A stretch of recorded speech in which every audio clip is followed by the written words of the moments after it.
Hello friends, welcome back to my new video. Indian geography की short videos की series में आज फिर से आपका स्वागत है।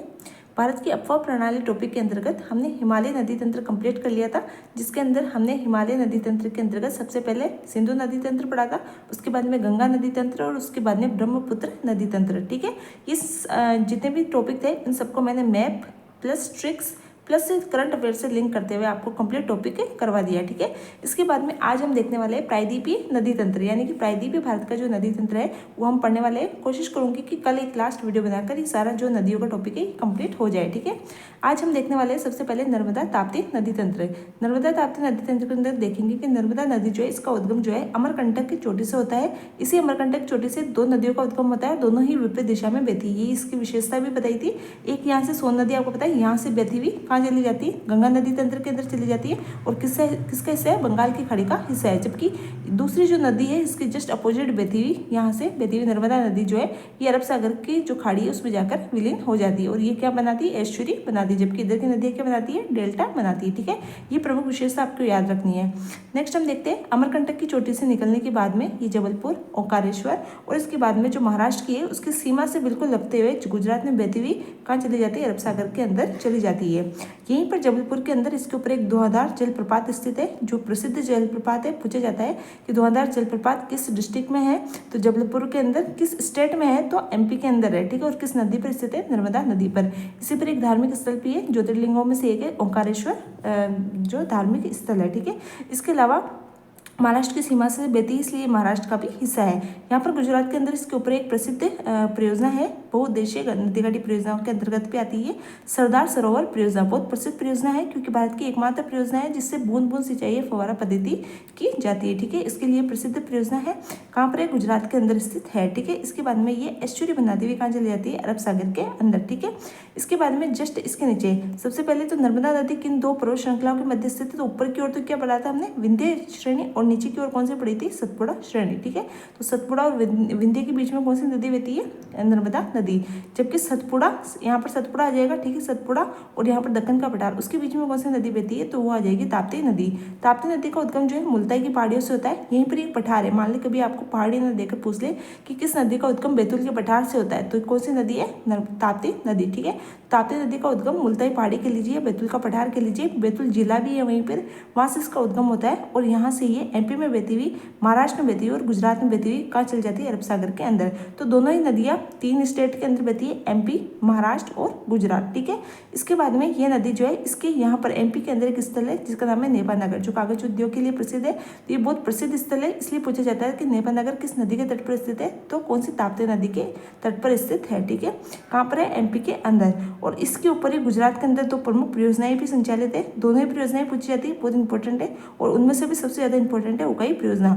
तो उकाई जल विद्युत परियोजना और काकरापार परमाणु विद्युत परियोजना किस नदी के तट पर है, तो ताप्ती नदी के कहाँ पर है, गुजरात के अंदर स्थित है। ठीक है, तो ये नर्मदा और जो ताप्ती नदी है इसकी प्रमुख विशेषता है, दोनों ही नदियाँ एस्चुरी बनाती हुई कहाँ गिरती है, अरब सागर के अंदर, और दोनों ही नदियाँ जो पर्वत और पठारों के बीच में जो भ्रंश या दरार काटी कहते हैं उसका निर्माण करती हुई बहती है। ठीक है, यहाँ पर आप करंट की दृष्टि से देख सकते हैं भी, हाल ही के अंदर आपको पता है गुजरात की एक मछली है उसको राज्य मछली घोषित किया था, गोल मछली। तो ये भी करंट की दृष्टि से आप इसी टॉपिक के साथ में याद रख सकते हैं। ठीक है, इसके अलावा हम देख लेते हैं कि नर्मदा नदी की प्रमुख सहायक नदियाँ कौन कौन सी है। तो देखिए एक नदी का नाम है शेर, हिरण, हथिनी, शक्कर और दवा। देखिए कुछ तो किसके नाम है, जो जानवर है उनके नाम है, और ये जो शक्कर तवा ये रसोई की है। तो आपके क्या याद रखेंगे कि शेर, हिरण, हथिनी सब पार्टी कर रहे थे और तवे पर शक्कर बनाकर खा रहे थे, ऐसे आप याद रख सकते हैं। ठीक है, तो नर्मदा नदी की सहायक नदियों के नाम डिफिकल्ट नहीं है, बिल्कुल ईजी से नाम है, जानवरों के नाम है शक्कर, तवा, ऐसे नाम है। ठीक है, तो आप इसकी जो सहायक नदियाँ उनके नाम याद रखेंगे। ठीक है, नेक्स्ट हम देख लेते हैं कुछ ही इंपॉर्टेंट और चीज़ें। गोवा जो है यहाँ से आपको पता है, मैंने बताया था गोवा की दो प्रमुख नदियाँ हैं, मांडवी और ज्वारी नदी। जब हमने पश्चिमी घाट पढ़ा था तब भी मैंने आपको बताया था, यहाँ पर एक नदी है मांडवी नदी और एक नदी है ज्वारी नदी, और इनके बीच में मैंने एक बंदरगाह भी बताया था, वो आप मुझे कमेंट करके बताएंगे कौन सा बताया था। ठीक है, मांडवी नदी जो है इसके ऊपर दो जलप्रपात है, एक का नाम है वज्रपोहा जलप्रपात और एक का नाम है दूध सागर जलप्रपात। ठीक है, ये किसके ऊपर है, मांडवी नदी के ऊपर है। कभी कभी पूछ लिए जाते हैं क्वेश्चन में, तो आप याद रखेंगे। मैक्सिमम ये पूछा जाता है कि मांडवी ज्वारी नदी किस स्टेट के अंदर है, तो गोवा के अंदर स्थित है। ठीक है, नेक्स्ट हम देखते हैं शरावती नदी।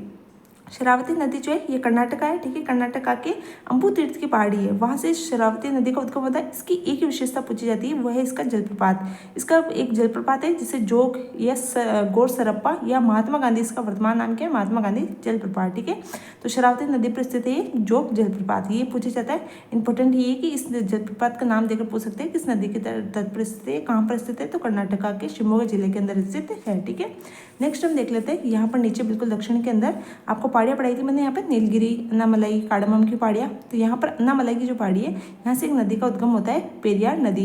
ये केरला की प्रमुख नदी है और इस नदी के ऊपर 2 परियोजनाएं हैं। एक का नाम है इडुक्की परियोजना, ये ज़्यादातर यही परियोजना पूछी जाती है। इडुक्की परियोजना किस नदी के तट पर स्थित है, तो पेरियार नदी के तट पर स्थित है, ठीक है। और एक और है मुल्ले पेरियार परियोजना, इसमें तो पेरियार नदी आ गया, पेरियार नदी से पेरियार नदी बांध आ गया, ठीक है, मुल्ले पेरियार। तो आपको वैसे ही याद हो जाएगा, इडुक्की आप याद रखेंगे। इडुक्की परियोजना किस पर है, पेरियार नदी के ऊपर स्थित है, अन्नामलाई की पहाड़ी से निकलते हैं, कहाँ स्थित है, केरला के अंदर स्थित है, ठीक है। ये प्रमुख विशेषताएं थी। इसके अलावा हम और कुछ फैक्ट देख लेते हैं। एक ही कुचिकल जलप्रपात, ठीक है, ये वराही नदी जो है कर्नाटका के अंदर एक छोटी सी नदी है वराही नदी, उसके ऊपर भी एक प्रसिद्ध जलप्रपात है जिसका नाम है कुचिकल जलप्रपात। ये भी कहाँ पर है, कर्नाटका के शिवमोगा जिले के अंदर स्थित है। और शिवमोगा जिले में अभी एक और जलप्रपात हमने देखा, जोग या सरप्पा गरसोप्पा जोग महात्मा गांधी जलप्रपात, ये तीनों एक ही उसके जलप्रपात के नाम है। और ये भी कहाँ पर है, शिवमोगा कर्नाटका के अंदर स्थित है। ये शरावती पर है, ये वराही नदी पर स्थित है। एक अभी हमने देखा वज्रपोहा दूधसागर जलप्रपात मांडवी नदी पर, और एक धुआंधार जलप्रपात जबलपुर एमपी नर्मदा नदी पर, ठीक है। तो ये जो है नर्मदा और ताप्ती और अन्य जो पश्चिमी घाट की छोटी छोटी नदियाँ थी उनकी प्रमुख विशेषताएं है, और इससे बाहर आपका कोई भी प्रश्न नहीं जाएगा, ठीक है। नेक्स्ट हम देखेंगे कल जो प्रायद्वीपीय भारत की इधर की पूर्वी घाट की जो प्रमुख नदियाँ है वो कल एक ही वीडियो के अंदर हम कंप्लीट कर लेंगे, ठीक है। तो ये 5-6 मिनट की वीडियो के अंदर मैंने आपको जितनी भी जानकारियाँ थी वो मैप और जो भी करंट अफेयर से संबंधित जो फैक्ट थे वो भी मैंने साथ में इनमें ही इंक्लूड कर दिए। तो मुझे उम्मीद है आपको ये वीडियो पसंद आया होगा।